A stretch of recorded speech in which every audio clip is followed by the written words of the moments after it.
أهلا بكم إلى التفاصيل، والبداية ميدانية، حيث تمكنت وحدات من الجيش الوطني مسنودة بالمقاومة الشعبية من إحراز تقدم جنوب محافظة مأرب عقب هجوم شنته ضد ميليشيا الحوثي الإنقلابية.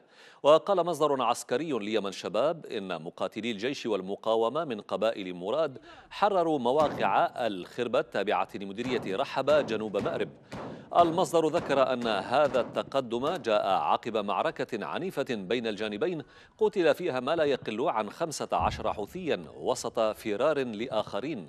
ومن شأن هذا التقدم أن يقطع خط إمداد لميليشيا الحوثي في وادي بقثة، وذلك بعد أن سيطر الجيش الوطني على أهم مواقع في منطقة الحدباء وقمة جبل الحديد.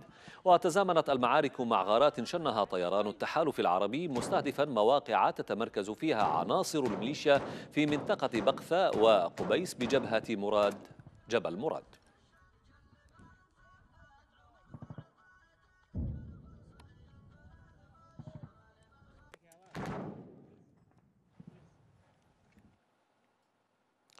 وللحديث أكثر عن هذا التطور الميداني ينضم معنا مراسل يمن شباب محمد عبد الكريم.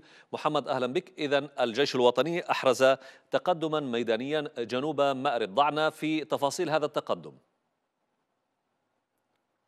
نعم، مع بداية العام 2020 كانت قوات الجيش الوطني وأبناء المقاومة الشعبية من قبيلة مراد قد شنوا هجوما عنيفا على مواقع عدة في الجبهات شمال البيضاء، وخصوصا مواقع الخربة التي هي سلسلة جبال استراتيجية رابطة بين مديريتين من مديرية مأرب، وهي من مديرية رحبة ومديرية مراد. الوحدات تمكنت من تحرير مواقع الخربة، ولا زالت المعارك تدور في المواقع المطلة على سائلة بقثة الاستراتيجية التابعة لمديرية رحبة جنوب مأرب. وتكون بذلك قوات الجيش الوطني قد وصلت إلى أولى مديريات رحبة وإلى المنطقة الفاصلة بين المديريتين، وهي منطقة استراتيجية تسيطر على الخط الاسفلتي الرابط ما بين البيضاء ومأرب. نعم، هل هناك تطورات أخرى تشهدها جبهات غرب وشمال غرب مأرب؟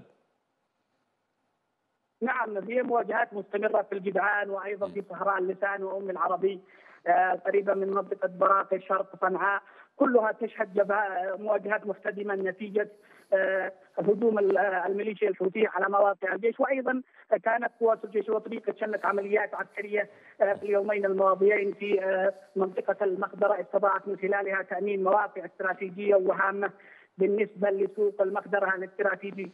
أيضا شهدت جبهة هيلان معارك شرسة نتيجة هجوم الجيش الوطني على مواقع الميليشيا في هذه الجبهة، إضافة إلى اشتباكات متقطعة في جبهة صلواح.